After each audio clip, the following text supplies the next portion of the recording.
There is a hammer hanging in my brother's barn in Holmes County that has not seen a drop of rain in 31 years, and the head of it still looks like it was forged last week. No orange dust, no pitting along the claw, no chalky white bloom in the corners where the steel meets the eye of the handle. I picked it up 2 summers ago when I went back to bury my uncle, and I just stood there turning it in the barn light, because I knew exactly why it looked like that. And I knew nobody who bought it second-hand off a flea market table would ever guess. The barn itself is not dry. I want to be clear about that, because dry storage is the excuse people reach for first. That barn floods at the low corner every spring thaw. The air in there in August is thick enough to fog your glasses. A regular tool, an untreated tool, would have started showing rust spots within a single season in conditions like that. This one did not move in 3 decades. It took exactly 40 seconds of heat to do what no spray can on a hardware store shelf has ever done for you. I am not going to explain that number yet.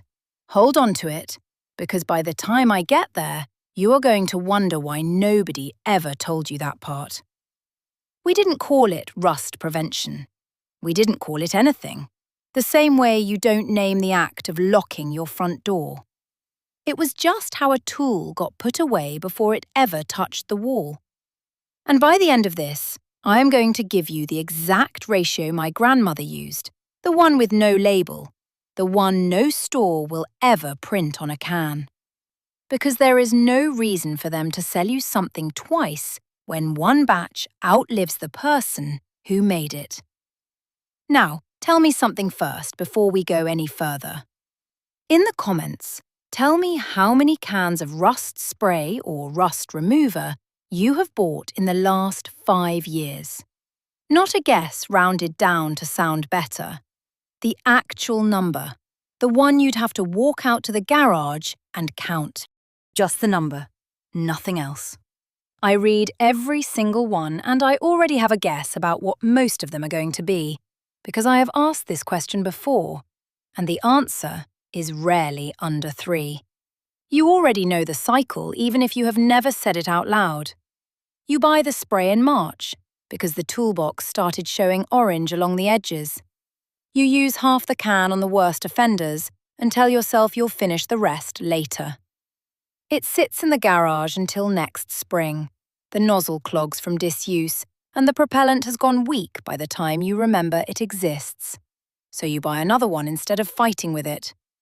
Same can, same aisle, same store, same drive home.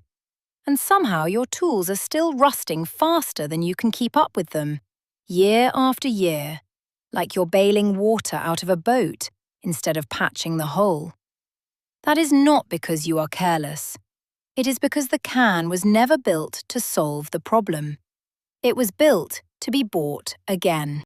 Spray rust inhibitors became the standard answer somewhere around the middle of the last century, when steel tools started being mass-produced cheaply enough that nobody expected them to last a lifetime anymore. A tool that lasts one lifetime is a tool you only ever buy once. And a company cannot grow a business on a customer who only ever needs them a single time. Once a tool is disposable in the mind of the person selling it to you, there is no money in telling you how to make it outlast you. So nobody does. Nobody on that shelf is incentivized to hand you a method that works for 30 years, because 30 years of not buying anything is 30 years of lost revenue to somebody, even if it is 30 years of saved money to you. I want to be honest with you about something before I go further. I did not invent any of this. I am not a chemist, and I never claimed to be. What I am is someone who watched a system work for decades before I ever had a word for why it worked. There was a woman in our church district named Edna, my grandmother's sister, who kept a coffee can on the windowsill of her tool shed that nobody was allowed to touch without asking first. Not even her own grown sons. It was an old lard tin, dented on one side from being dropped once on a stone step, half full of something the colour of dark honey, hardened slightly at the edges, where it had been opened and closed 1,000 times over who knows how many years. Inside that shed, every hand tool she owned, hammers, hatchets, an old broad axe with a handle worn smooth and dark from her father's grip before hers. Even the iron hinges on the door itself had the same dull, almost waxy sheen to them. Not shiny like chrome, not slick like fresh paint, just sealed, in a way that looked like the metal had simply decided rust was not going to happen to it. I drove 4 hours back to that same county 2 years ago, specifically to look at that shed one more time, because I wanted to see if memory had exaggerated it the way memory tends to do with the people we admired as children. It had not. If anything, I had remembered it smaller than it was. I stood there counting the tools that were still rust-free after probably 40 years of Ohio winters, the kind of winters that turn an untreated nail into orange dust in a single season. And I stopped counting somewhere past 20, because at that point it stopped being interesting and started being expected, the way you stop being surprised that the sun came up. Stay with me, because this is the part that surprised me most, even though I grew up watching it happen my whole childhood without ever once being told the reason behind it. The mixture in that tin was not some secret formula passed down with ceremony. It was beeswax and raw linseed oil, melted together low and slow, nothing else added to it at all.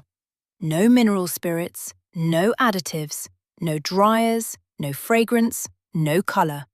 Just 2 plain ingredients that, combined the right way and applied the right way, create a seal that water genuinely cannot get underneath once it has fully cured. Here is the method, plain, the way it was actually done, not the way a label would dress it up to sound more complicated than it is. You take pure beeswax, not a candle, not a scented decorative block, the raw cake kind, sold by a local beekeeper at a farmer's market or feed store, and you melt it in a double boiler, never directly over an open flame, because beeswax scorches fast, and a scorched batch is a wasted batch that smells faintly burnt and never seals properly again.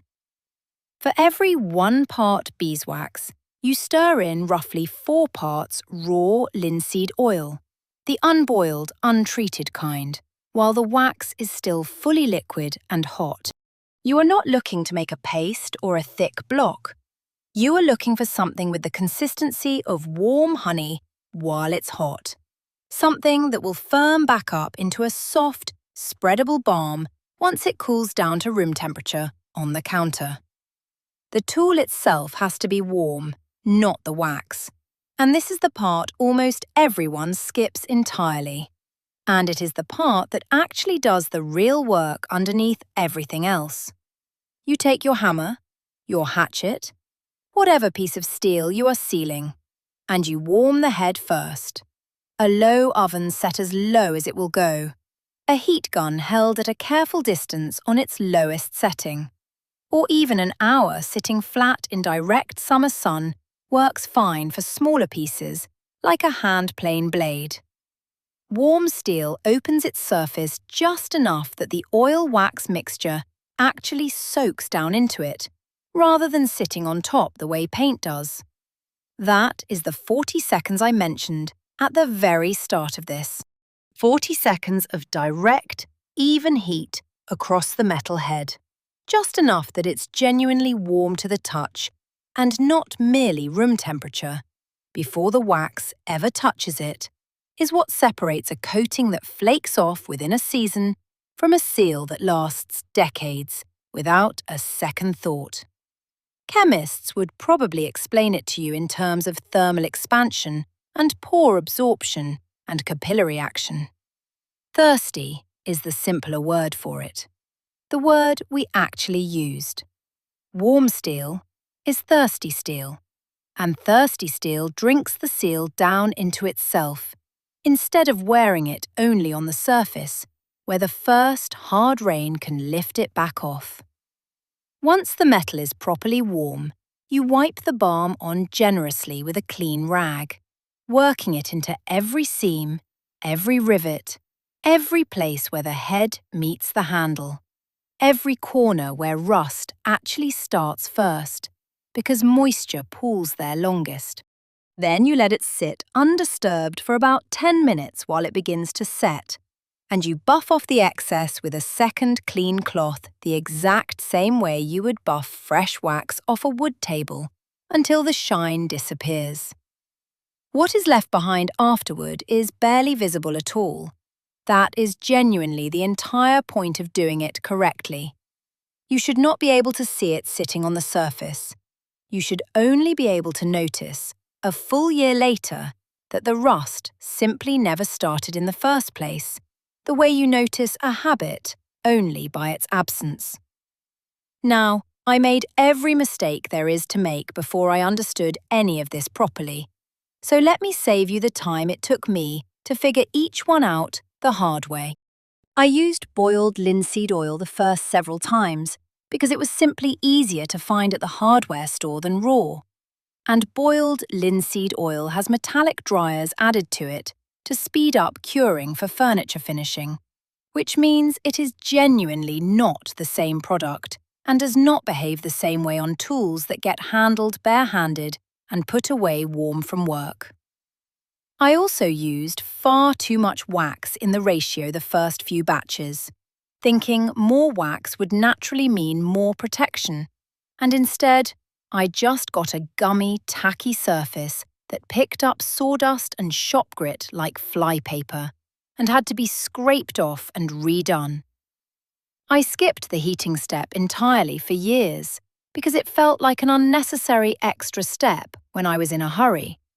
And every single time I skipped it, the seal wore through within months instead of lasting decades the way it should have. And the last mistake, the dumbest one of all. I sealed an axe head properly, did everything right, and then stood it straight up against a damp concrete floor before the wax had fully cured overnight and the moisture wicked right up into the one spot along the bottom edge I hadn't covered quite well enough. One overlooked spot was all it took to start the whole process over again from that corner. If you are the kind of person who would rather spend 20 minutes once a year than $8 every spring for the rest of your life, you already know what you are going to do after this video ends. And if that is you, come back, because the next thing I want to show you is what this same mixture does for wooden handles that have started to crack. And that loop is not closing today. Now, I want to be honest with you about the limits of this, because nobody told me the limits when I started, and I learned them the slow way over several seasons of trial and error. This method is for carbon steel, hammers, axes, hatchets, hand planes, chisels, anything that is plain old steel and not coated with anything else from the factory. It is not for stainless steel tools, which do not rust the same way to begin with, and genuinely do not need this treatment at all. It is not for anything that already has a factory coating on it, a powder coat, or a clear lacquer finish, because the wax has nothing porous underneath to actually grip onto, and it will just sit on top of that coating, doing very little for you. And it is not a permanent one-time fix for tools that live outdoors in standing weather year-round, fully exposed. Even a properly sealed hammer left face down in a puddle all winter will eventually fail, because no amount of wax beats sitting directly in standing water for months at a stretch. Anyone who tells you this makes a tool completely indestructible forever is selling you something. And I am not selling you anything today. There is good money in selling a man a can he has to buy again every season. There is no money at all in telling him how to make one small batch last for 20 years. That is the entire difference between what gets advertised to you and what actually gets passed down in a family that has no advertising budget at all. One of those exists because it works. The other exists because it sells. This weekend, if you have even one rusting hammer or hatchet sitting in your garage, melt a small batch. It costs almost nothing. A block of beeswax and a bottle of raw linseed oil will seal a dozen tools with leftover to spare. Come back and tell me what that tool looked like a month later. And if you have ever bought the same rust spray more than 3 times without ever asking why it keeps failing you, just type the word sealed in the comments. I want to know how many of you it actually is. So here is the loop closed, both pieces of it. The 40 seconds was the heat. Warm steel before wax, every single time. That is the difference between a coating and a seal. And the ratio, the one with no label, the one nobody at a hardware store will ever hand you, is 1 part raw beeswax to 4 parts raw linseed oil, melted slow, wiped onto warm metal, buffed clean, and left alone to do what it was always going to do anyway. Waste nothing. And remember, the people who built this country with their hands never had a label telling them what to buy next season, because they had already figured out how to make one batch last.